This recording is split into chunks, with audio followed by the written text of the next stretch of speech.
Good morning, good evening, good afternoon, and welcome to another episode of Honest Football Talk, where I, Thomas Swelling, give you guys my honest take on everything going on in the NFL world today.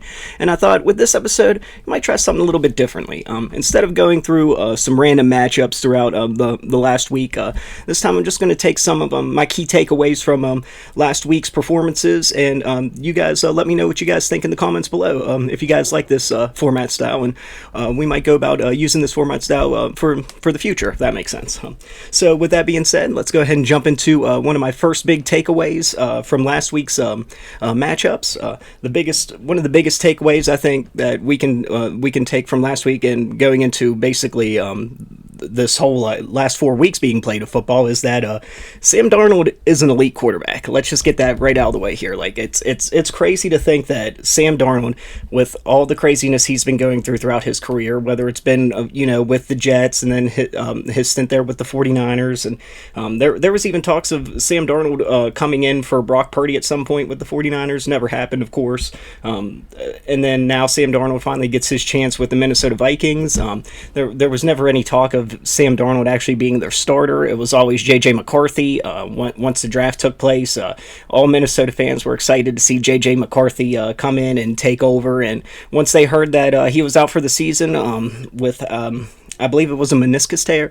When JJ went out, everyone was all, upset thinking their season was over, that this is just a throwaway season for the Vikings, and we'll see what they got when JJ comes back. But here this whole season, we're starting out, the Vikings are 4-0. Not only are they 4-0, but their defense is one of the best defenses in the NFL, leading the league in sacks. On top of that, you got Sam Darnold just playing lights out. The dude's playing like a phenomenal quarterback in the NFL, and it makes you wonder what was going on with these other franchises, like the Jets. Other one I forgot to mention, of course, is the Carolina Panthers, one of the biggest ones when Sam Darnold was with them.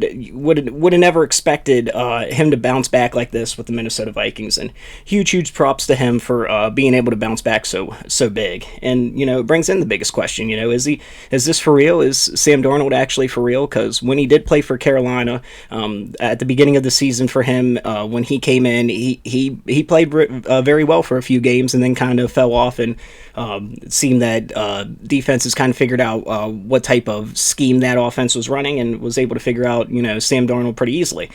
But here with the Vikings, it doesn't seem to have been the case so far with these first 4 games. It's still a very small sample size. We got 17 games to go through, so there's still a lot of chance for ups and downs for Sam Darnold here. But I think all in all, Sam Darnold is actually elite this year, and he's finally got an offensive coordinator that can really take control of his strengths and put him in the best position to win.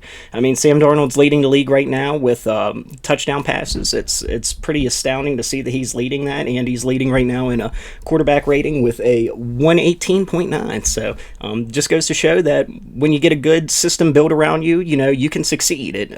I think that this year especially, not just with Sam Darnold, but also you could make a case for Baker Mayfield too. He was also with the Carolina Panthers. Looked like that his career was over after everything that happened with Cleveland and everything, and going to Carolina and just having that bad stint there. It looked like he wasn't going to be anything in the NFL. And then Baker Mayfield gets signed by Tampa Bay, and then goes and leads them to not only to a division win, but get a playoff win as well against my Eagles, unfortunately. But hey, it just goes to show, get yourself in the right system, get yourself coaches that believe in you, and anything can happen, really. I just feel like it's really astounding to see that there's all this talent that can go through the NFL and just not amount to anything, just because of whether it's selfish reasons from the coaches, or whether it just be just bad coaching in general, whether they're not putting these players in positions to succeed. It's kind of sad to think about that in that regard, but at the same time, it gives you some hope for some of these other players that might have had like a bad start to their career. Maybe they didn't do so well in the first 2 or 3 years of their career, but maybe they get another chance in a new environment, and it can pay dividends. I mean, just look here. Look at Sam Darnold and look at Baker Mayfield. These are prime examples of players that, when given the right opportunity, when given the chance to succeed, when they get actual coaches that know how to utilize their strengths, anything's possible. These guys could, not only are they good teams, not only are they playing well, but these players themselves have made their teams contenders, and I think that speaks volumes for the NFL. Like we got to look at these players that, even though they've had some bad stints in some areas, you got to think of what was the circumstances surrounding that player. Were they being supported properly? Did they have everything they needed to succeed? You got to ask these questions before you write that player off, because there's a lot of situations in the NFL where just being in bad circumstances can lead to poor results. So, going with that, I think it's really awesome to see that Sam Darnold's really blossoming into an elite quarterback in the NFL, and excited to see how the rest of his season goes. And with that, we'll get to my second biggest takeaway from last week. I think this is really interesting. If you guys have been following along with the rookies this year, I think this is a big statement here, is that Jayden Daniels is definitely the best rookie quarterback in this class, and without a doubt, it's going to show. I mean, granted, we can't see all of them because, like J.J. McCarthy has gotten hurt. Drake May hasn't even gotten a chance to play yet, but I think it's clear just with these first 4 weeks that Jayden Daniels is the clear front runner, not only for offensive rookie of the year, but probably going to be the best rookie quarterback in this whole class. And hats off to the guy. Personally, do not like it because, being an Eagles fan, don't like having Washington being good in our division. But at the same time, for you Washington fans, this has got to be an amazing feeling after all these years of turmoil, whether it be with the owner, all the craziness going on with Dan Snyder before they got him out of there, and then all the things going on with the stadium, issues with parts of the stadium falling off when I remember the guardrail fell almost on Jalen Hurts. That was a big ordeal, and pretty crazy that the stadium would even be in a condition for that to happen. It just blows your mind to think that, if you look at Washington just a few years ago, that they'd be where they're at today. It's awesome how that franchise has been able to turn around, and hats off to the fans for sticking by and finally being able to realize or be able to realize that they got some potential, and being able to see an actual good quarterback for them. I don't think they've had anything like this since basically RG3 and Kirk Cousins when they helped lead that team to the playoffs. Since then, haven't had anything, and it's nice for the franchise. They definitely need it for sure, and definitely feel good for their fan base being able to actually have a quarterback and have some hope going for the future. Because even if they don't make the playoffs, if for whatever reason they're right now leading the division at 3-1, if for whatever reason they fall off and have some bad games going forward, you're going to be able to look at the beginning of this season and know that there is hope, that Jayden Daniels has the keys to be a successful quarterback in the NFL, and as long as he's developed properly, I think sky's the limit for him. And speaking of that, there's crazy stats already coming out with Jayden Daniels, as within the first 4 games, he's already set the record for the highest completion percentage after 4 games being played. That counts for any quarterback. That includes Peyton Manning, Tom Brady, Drew Brees, all these quarterbacks. You have Jayden Daniels, who is the best out of all of them, setting the record for highest completion percentage after 4 games, being 82.1%. And not only that, he's become the very first quarterback to ever complete 85% or more of his passes in 2 consecutive games. Excuse me. So that just goes to show Jayden Daniels is one of the most accurate quarterbacks in history coming out of college, and it's mind-blowing to see a college quarterback be this accurate, just coming out of college and going into the NFL, especially how much NFL players talk about the speed difference between the NFL and college. Just being able to pick that up instantly like that is pretty awesome for Jayden, and look, I'm pretty curious to see how his career continues to develop.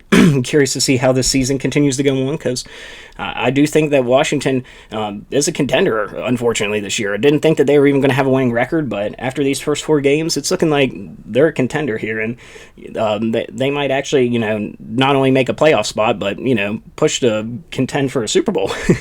Never know. I think that's a lofty goal for a rookie, but you never know the way they're playing. Like I said, sky's the limit. We'll see how it continues to go on this season.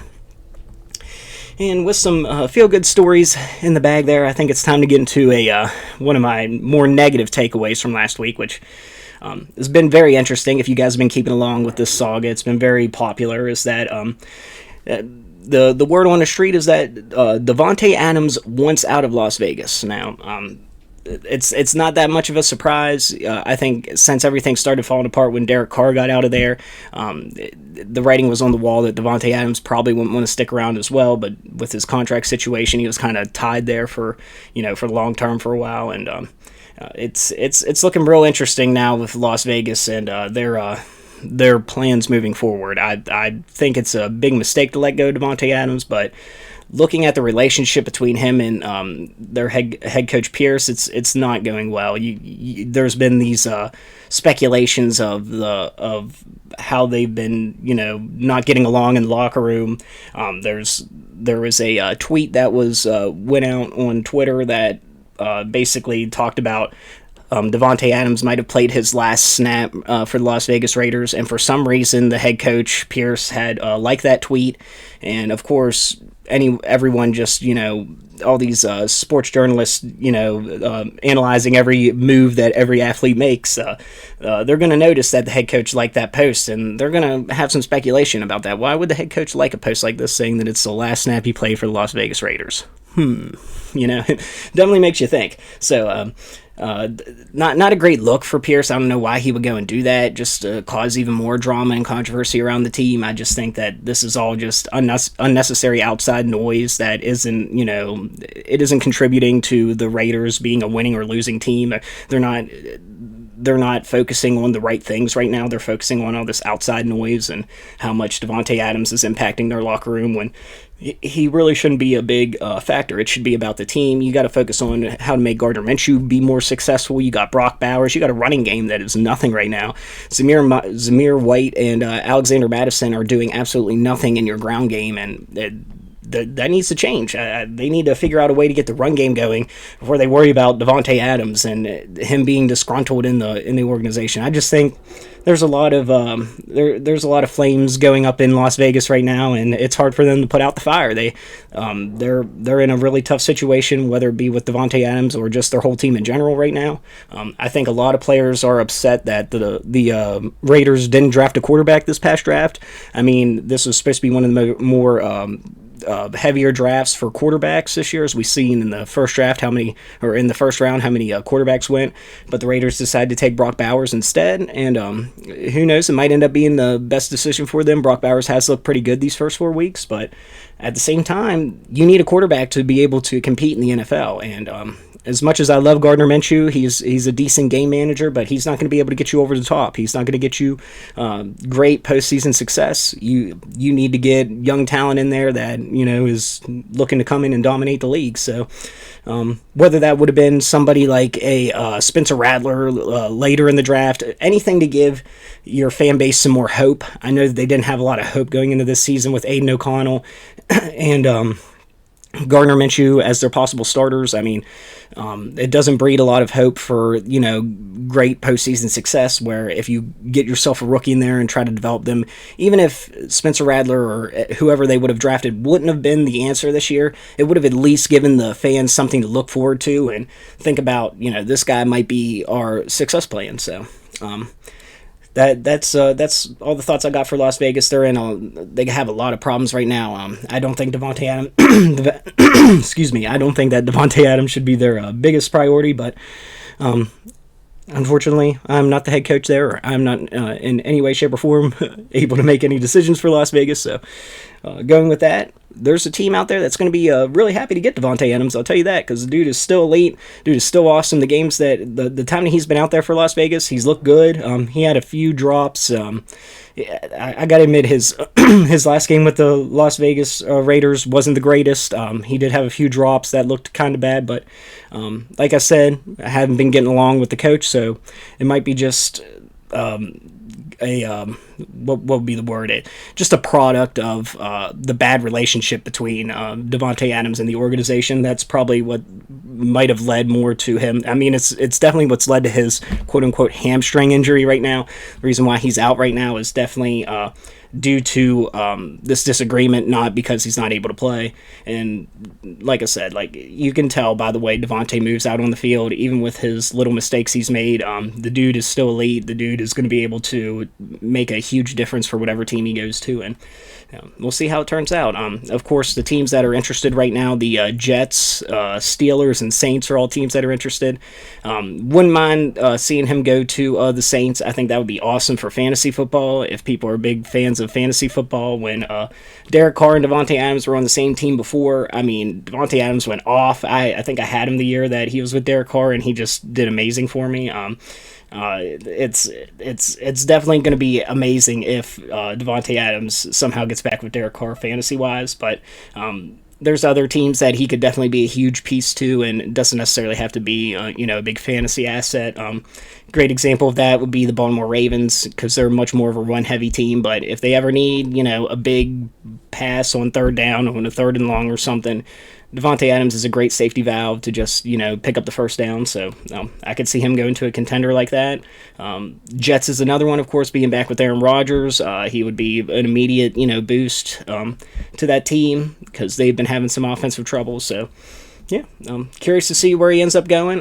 I think the Steelers is probably the most realistic, just because they need the most wide receiver help right now, and they really went heavy for Brandon Ayuk.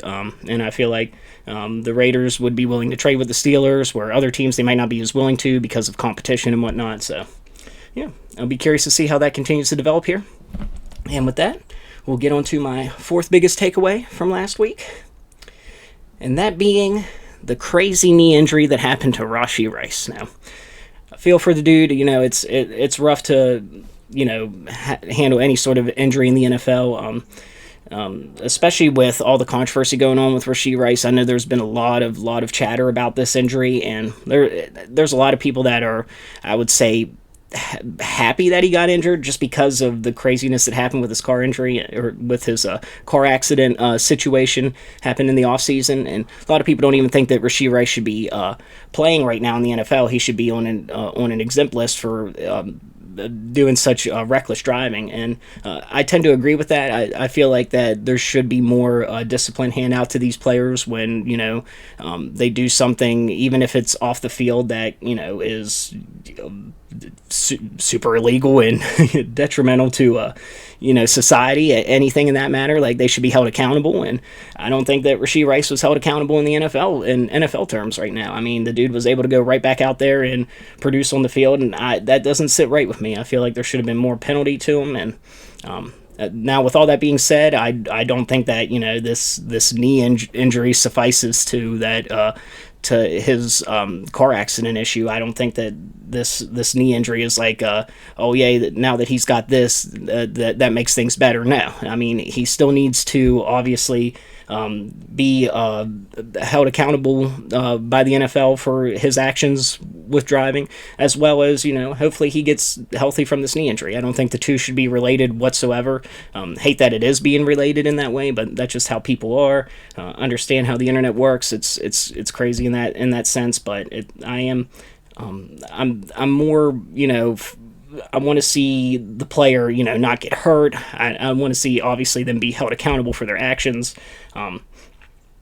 But like I said, when it comes to this knee injury, it should have absolutely nothing to do with his off the field issues. I hate seeing that these injuries even happen in the NFL. You don't want to see these injuries happen and take away a person's career or anything of that nature. So when it comes to Rashee Rice, regardless of his off the field issues, this sucks. You don't want to see these injuries happen on the field.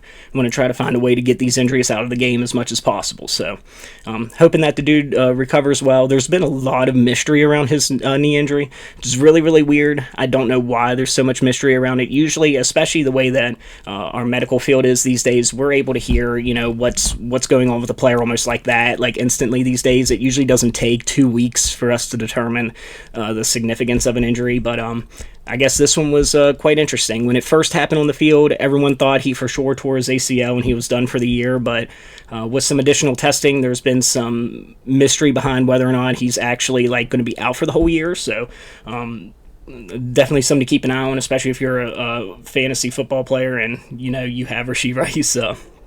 might be important to keep an eye on that story, because it doesn't seem that his season is over, especially the way that these analysts are reporting on the injury. There seems to be a lot of optimism for him to come back at some time this year, and if that's the case, that's good for the Kansas City Chiefs. They definitely need him. You can tell that their offense has not been that great this year. He has been the one shining point on that offense that has been able to get them to move the ball down the field. So losing him is a significant blow to the Kansas City's wide receiver core. It might boost maybe some of Travis Kelce's production, because he hasn't been too great coming out this season as their leading tight end. But with Rashee Rice going down, man, this is significant for the Chiefs. Feel bad for the Chiefs, and them trying to find ways to continue facing this adversity with these injuries. They've been having injuries pile up already early this year, so they have an early bye as well coming up. They're definitely going to need it. We're just going to have to wait for more news here on Rashee Rice and see what the significance is of this injury. Is it going to be season long? There's been reports that it could be just a bone bruise and only be for 4 weeks. So we'll find out. Like I said, I'm hoping that the dude can get healthy and come back and play. And at the same time, I do wish that the NFL would be a little bit more adamant, or more I guess that's the right word, being more upfront about getting these punishments done, not waiting until, I understand the need to wait for, certain legal matters to take place, but, there's video evidence of Rashee Rice doing this race and him leaving his car and stuff, the NFL has enough, information presented to them to give Rashee Rice some sort of punishment. I don't think we need to wait until the legal matters are situated. There's going to be some extra information that's going to come out from this that would change the way the NFL is going to react. I don't think that's the case, but that's just me. That's all, of course, personal. However the NFL is going to handle this, it's like I said, I wish it'd be a little bit better, but it is what it is at this point, and we just got to wait and see how things turn out. Hopefully, like I said, not only Rashee Rice is held accountable for his actions, off the field, but hopefully he's able to recover from this knee injury and, get healthy. So, we want in life is to be healthy, right? Alrighty, guys. Well, with that, that's everything I got on Rashee Rice. Let's move on to the final key takeaway that I have, and this being from the Monday night game. If you guys watched, I feel for you. Probably would have tuned into the other Monday night game, but the one I'm talking about is the Miami Dolphins taking on the Tennessee Titans at home. And my biggest takeaway from after watching that game is that the Miami Dolphins have one of the worst backup plans in the NFL when it comes to their quarterback situation. My goodness, guys. I know that when you lose your starting quarterback, that your offense isn't going to be nearly as good as what it was before he was injured, but are you kidding me? The way Miami looks right now, when you have Tyreek Hill, Jalen Waddle, Devon Achane, Raheem Mostert, these speedy guys in the backfield that could, take one play and go 70 yards down the field and, make it a touchdown instantly. Any of these players could do that for you. And you're telling me that just because you lose Tua, it's impossible to get any of this going? It's mind-blowing. I don't get it how bad this offense looks without Tua. Just last year, they set a record for scoring 70 points and over 700 yards on offense. Mind-blowing stuff. But all of a sudden this year, without Tua, they can't do anything at all. It's mind-blowing. And they've had Skylar Thompson for a little while now. The dude should be a much better, backup than what he looked when he was out there. Maybe it was just bad game plan. Maybe it was just bad circumstances and everything leading up that led to this moment. But it's got to make you question the way that Miami has been handling their backup quarterback situation. It's been known that Tua has issues with his concussions. There was talk 2 years ago of him completely retiring from the NFL because of the way he was receiving these concussions. Now, of course, he stayed. He played all last year and was, completely fine when it came to the concussion issues. But now this year has a, freak tackle that leads to him getting a crazy concussion that has him, showing very visible signs of the concussion on the field that, make you make you question if Tua should even suit back up and play football ever again, and two, why haven't the Dolphins done anything to address this issue? This has been 2 years in the making. They could have easily went out this past offseason, signed themselves somebody. They could have signed Joe Flacco. He was readily available. Imagine this offense with Joe Flacco right now. They would be 100 times better. I mean, my goodness. And why haven't they looked at Ryan Tannehill? I know that he's not the greatest quarterback in the world, but he's been in Miami before. The dude knows how to run an offense. I think he would look a heck of a lot more competent than what they've been putting out there with Skylar Thompson and now Snoop Huntley, who hasn't had a lot of time to really mesh with these receivers. But I don't know. It's mind-blowing to see the incompetency of the Miami Dolphins offense. I like I said, understand that you lost your starter and you're not going to get the best results ever. But when you're getting blown out by a team that had no wins and they have their own quarterback struggles, it's not looking for good for Miami. And even if they get Tua back, there's still so many questions I have, like with their offensive line right now. It just does not seem to be holding up that well. Like, is Tua going to be right back into concussion protocol if he gets out there? You know what I mean? Like, I don't know. The Miami's got a lot of issues to address. Not just with their quarterback situation, but just like I feel like their whole offense in general. They got to find a way to motivate them, find a way to get them to put up points, even without Tua out there. I mean, there's been way too many examples of backup quarterbacks doing well in the NFL that they can't use the excuse that just because you lost your starter, you can't move the ball at all. I mean, look at Green Bay with Malik Willis. Like I said, the Indianapolis Colts with Joe Flacco. There's evidence out there in the NFL of teams being able to succeed with their backups, and the Miami's got to find a way. They got to at least have a good backup plan going forward, because they cannot keep doing this year in and year out with Tua and bringing him in, and then if he goes out with a concussion, they're done for the year. Because if Tua gets a concussion, there's always going to be the talk now of if he should retire. Like, going forward, there's still a chance that Tua could get another concussion in his career, and we're going to have this conversation again. Should Tua retire? If not, well, let's go ahead and put him on the IR, be out for at least 4 more weeks. You do that, what is your team going to do for those 4 weeks? You got to be able to win those games, and you got to have a good backup plan. Hopefully this is a great learning experience for Miami. They should have had this learning experience 2 years ago, but maybe getting slapped in the face again this year.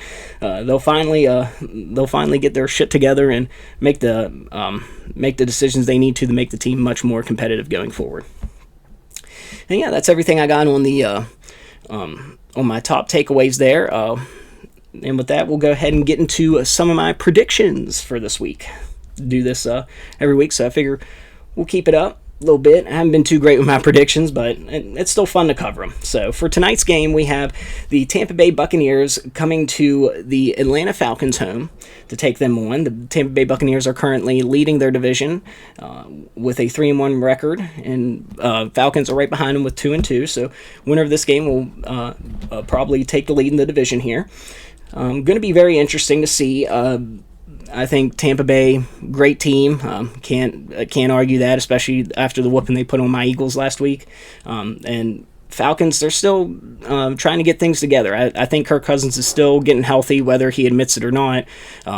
His ankle injury is not fully recovered, so, and you can definitely see that from the way that he moves on the field. We'll see here. We'll see if things are getting better there. I think that the offense has been adapting more with Kirk Cousins in there as the weeks have gone by. I think the offense has been getting better and better. So we'll see if they're able to improve enough to take on Baker and the Buccaneers. I think that being at home for Atlanta is going to be a significant advantage for them, especially for their defense. Atlanta's defense has got to be able to get to Baker. That was something the Eagles were not able to do at all last week. So hopefully Atlanta's able to do that and, stop the Buccaneers in their tracks. We'll see how it works out. I got the ESPN has Atlanta actually winning, which is mind-blowing to me because of how good Tampa Bay has looked. I think Tampa Bay is probably going to win this almost easily with a 2-score lead. I'm going to say 24-14 Tampa Bay. But yeah, we'll see. We'll see if Kirk Cousins can prove me wrong, have the offense finally actually meshing together and putting together a winning performance. We'll see how it goes. Alrighty, number 2 matchup for this week. comes on Sunday. The Buffalo Bills take on the Houston Texans at home. I thought this is a really good game because it's between 2, 3, and 1 teams. Buffalo Bills kind of got their butts whooped by Ravens last week. They looked to bounce back. Texans snuck out a win against the Jaguars. It's a division game, so it's always going to be close. But it goes to show that the Texans have that determination and grit to, sneak out those wins. Right now, ESPN has the Buffalo Bills at a 56% chance of winning, and I agree with ESPN here. I think that the Bills are just going to, come back and win after their piss-poor performance, you could say, against the Ravens. They're going to come back, they're angry, they're ready to get their revenge. And it's not looking, Joe Mixon's still not that healthy. He hasn't practiced at all this week. I don't know if he's going to get out there or if it's going to be Cam Akers again. But the Houston Texans missing Joe Mixon is going to be, a huge deal going into this game. And I think that's going to be probably the turning point for Buffalo here. So my final score prediction, I think it's going to be a little higher scoring game. Both have great offenses, so I think it's going to be somewhere in the terms of, we'll give Buffalo 38, and we'll give Texans 31. They'll lose 38-31. So final score, Buffalo Bills 38, Houston Texans 31. Alrighty, and my next matchup we got here is the Indianapolis Colts taking on the Jacksonville Jaguars. Sorry, lost the word Jacksonville in my head for whatever reason. But with this matchup, definitely going to be interesting to see how the Jaguars respond with all this adversity they've been facing. They're 0-4, the only team without a win right now in the NFL. Need a win bad. If there's a team to do it against, it would be the Colts, especially if they have Anthony Richardson starting. Anthony Richardson does not look good at starting here in the NFL. Everyone's basically saying that's still his rookie year, which basically is. He was hurt most of last year, and he's getting hurt again this year with his play style. And not only is his play style leading to injury, but, a lot of his throws are just horribly, horribly inaccurate. And with that, it's hard for me to have a lot of faith in Anthony Richardson going forward with his NFL career. I don't see him getting tremendously better out of nowhere and becoming this elite quarterback. He's always going to have these wow plays where he can throw the ball 70 yards down the field, and he might get 1 or 2 a game at most, but it's not going to be consistent. And because of his inconsistency, I just don't see him being a great quarterback in the NFL. And the same can be said about Trevor Lawrence too. He has not been consistent. He's been really, really down this year. Unfortunately, been very inaccurate with the ball. Hopefully, things start turning around here. He had great connection with Christian Kirk in years past. It seems these last 2 games he's been working to get Christian Kirk involved more in the offense. So maybe he can rekindle that connection with Christian Kirk and get Brian Thomas Jr. a little bit more involved because that rookie has been going off. He's looking good, but overall, I see this as a get-right game for the Jaguars. Jaguars are at home. I think they're going to end up winning this. It's going to be close. It'll end up being a 3-point game. I think it's going to be 27-24. Yep, and that's what we'll go with.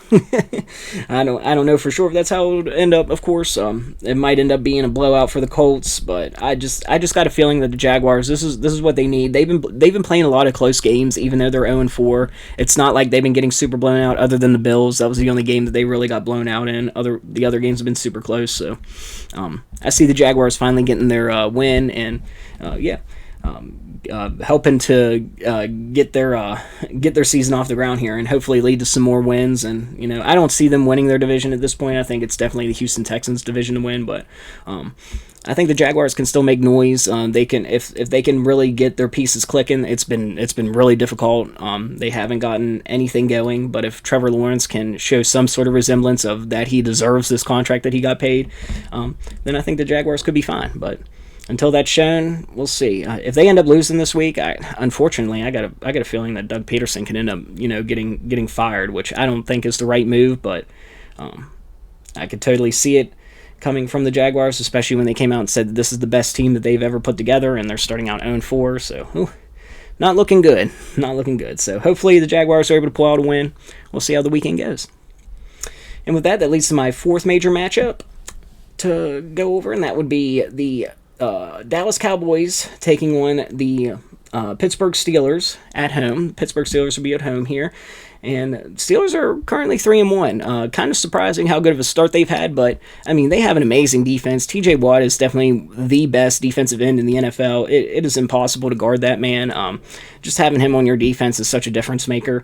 And with that, I see the Steelers winning. It's going to be a lower scoring game. I think it's going to be something like 24-20. That's where I'm going to put my prediction. I'm going to give Steelers the win 24-20 against the Dallas Cowboys.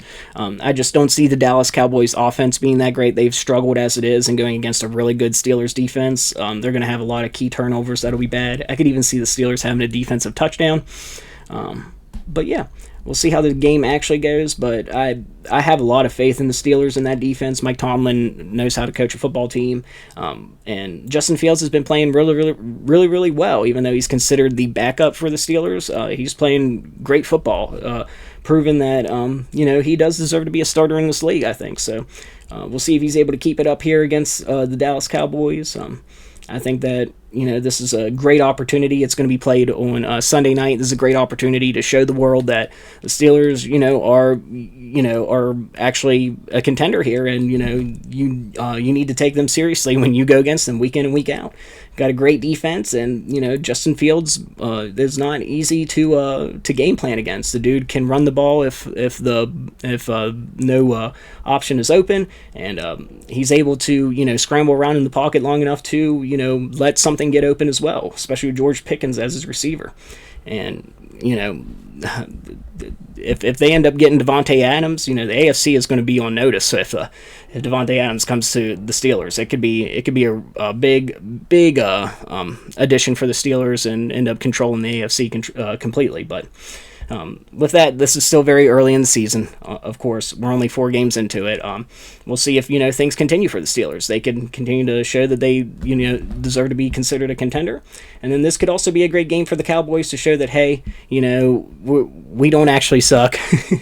We can be contenders too. And there's always that talk where the Cowboys tend to do good in the regular season but can never do anything in the postseason. This year, it's kind of been like, are they good enough to even be good in the regular season? This could be the game where they prove that, yes, they are good enough to beat any team in the regular season. So we'll see how this game goes. Like I said, I have more faith in the Steelers. I think it's going to be Steelers 24, Cowboys 20. So Steelers get the win, 24-20.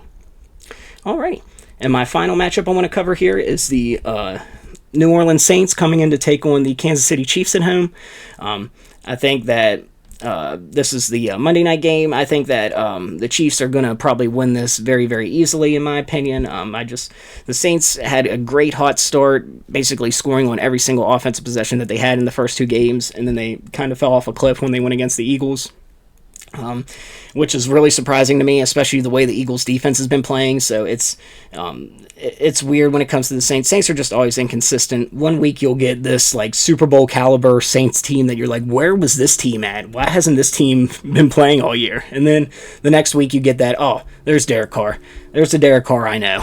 When he just, throws terrible incompletions, his accuracy's all over the place, and whether that's because he's getting pressured more often or, it's not the right play call. We're not in the huddle. We're not on the sideline to see everything that's going on. But regardless, it's obvious from a viewer's eye that, the Saints are very inconsistent, and Derek Carr is not the most consistent quarterback in the NFL. He just doesn't produce on a weekly basis. It's just, he always has his ups and downs. And with this game, I just have a feeling it's going to be one of his down games. Now, ESPN has Kansas City Chiefs with a 60% chance to win, and I'm right behind them there. I think it's going to be a double-digit type win. It should be, at least for the Chiefs. I think it's going to be one of those, and the thing, Chiefs haven't been playing great offense, so I don't think it's going to be super high scoring. I think it'll be something like 24-14 again with this game, somewhere like I predicted earlier, but that's just what, I don't see the Saints coming out scoring big on this Kansas City defense. Kansas City has been playing very, very well on defense, even losing Ladarius Sneed. They still got Chris Jones, who is, just a monster up front. He can, cause havoc there on the defensive line and basically let nothing get by him, so Unfortunately, the Alvin Kamara owners out there, I don't think he's going to be great for you on fantasy. He's going to probably, if he gets you a touchdown, that's going to be your saving grace. I don't think he's going to get over 50 yards rushing. I just feel like Chiefs are going to hold him down on defense, and it's going to be up to Kansas City's offense to prove that. Excuse me, that prove that they, still got it, and that, they're capable of going to a Super Bowl. They got to show that even with Rashee Rice out, that this offense is, still, scary to go against, that it can pick apart any defense that it wants. So Patrick Mahomes has got to go out there and prove it, even losing his best weapon. He's still got Travis Kelce. They still got other weapons on their offense as well. I think that Kareem Hunt has been a great add for them. I know that he wasn't there from the very beginning, but I think with his familiarity, it's going to make things easier for him to transition back into the locker room and, make it easier for him to be a runner for them. And he's already got sort of a rapport with Mahomes from the past, so I just think it's great to get Kareem Hunt back in there, and I still think that the Chiefs, they're 4-0. They're 4-0 for a reason, even without Rashee Rice. They got the pieces built around them. You got Andy Reid as your head coach. The dude is an amazing head coach. They're going to find ways to win the game, even if they don't have the greatest offensive performance. They'll find ways on defense and special teams to pick up the slack. So, like I said, I think it's going to be the Chiefs coming out on top, 24-14. And that is my final prediction for this week, guys. That's everything that I got. Remember to like, comment, subscribe, do all that fun stuff down at the bottom here. Greatly appreciate everyone for tuning in, listening to me ramble. Let me know what you guys think of all my key takeaways. Do you agree? Are there some other key takeaways you got from last week that you think are important to mention? If so, leave them down in the comments below. Be sure to check them out. And yeah, guys, that's everything I got for this week. Good luck in you guys' fantasy matchups. If you guys are playing fantasy, let me know how you guys do. And yeah, we'll see how this week goes of football. I look forward to talking with you guys again next week and covering all again next week. So with that being said, guys, this is Honest Football Talk. This is Thomas Llewellyn, and I'm signing off, guys. Take care. Peace.